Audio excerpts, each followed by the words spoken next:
and spicy Italian beef in your Instant Pot. It's going to be quick. It's going to be easy. I'm going to show you how to do it. First thing we want to do is turn on our Instant Pot and set it to the saute setting. So what I like to do is go ahead and heat up this Instant Pot first before I add any oil, because it'll help cut down on stickage. Our Instant Pot is heated up a little bit, so we're going to go ahead and throw down some grapeseed oil.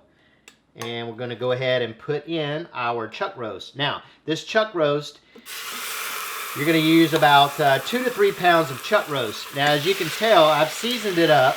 And what I've seasoned it up with is this right here. This is Uncle Steve's Shake thick meat. It's so good on beef. If you didn't have this, you could certainly use salt and pepper. I'll leave a link in the description where you guys could pick up some of this if you want. Alright, so what we're going to do is we're just going to brown this up on all the sides, get it nice and crispy. Hopefully we'll have a lot of brown goodness down there when we get done browning this up. So we're nice and browned up. I'm going to go ahead and remove this briefly. Alright, we're going to go ahead and go in with 2 cups of beef broth and deglaze with it, using my little handy dandy spurtle right here.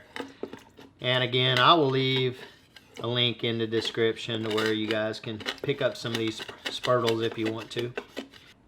So after we've deglazed, we're going to go ahead and we're adding 14 ounces or a small can of crushed tomatoes.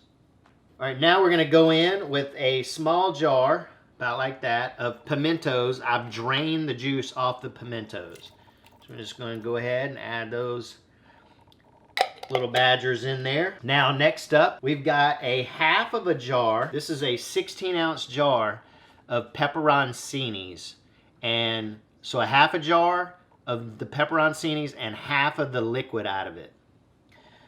And we'll go ahead and throw those badgers in there. So next up we got going in is some sweet cherry peppers. They also make a hot cherry pepper as well, and we're going to be using half of these, and we're going to dice them up, but we're not going to be using the liquid in this. So we're going to go ahead and throw those in there.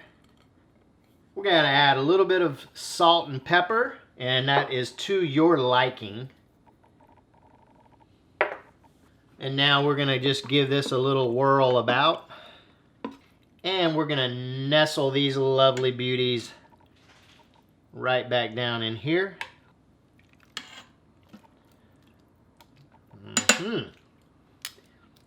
And don't forget, let's drain this goodness off in here as well.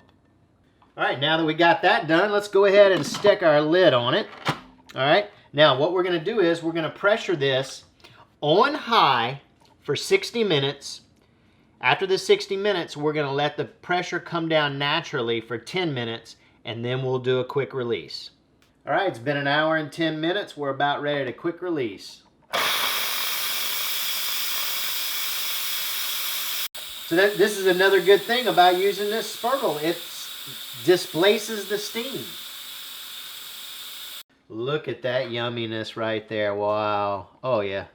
Just checking it, make sure we're tender. And yep, look. Alright, so what we're going to do now is we're going to let this cool just a moment, and then we're going to shred this up. Alright, so we're just going to remove this meat and shred it. So basically, to shred it, you just take 2 forks and just kind of pull it apart like this. And the way I like to do it is, you know, when I run in, if I run into some fat pieces like in here, like that, I'll just kind of get that off and just kind of move that to the side so we don't get any fat in there. So anyway, I'm going to shred all this up and defat it. And then we're going to plate it up and make sandwiches out of it.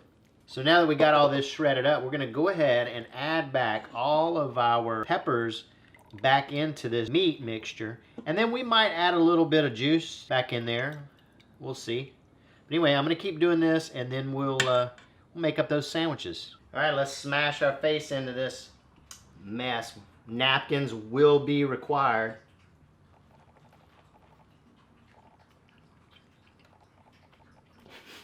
Instant Pot Italian beef for the win. No reason why not to, if you own an Instant Pot, there's no reason that you shouldn't be cooking this. All right, hot and spicy Italian beef. Do it.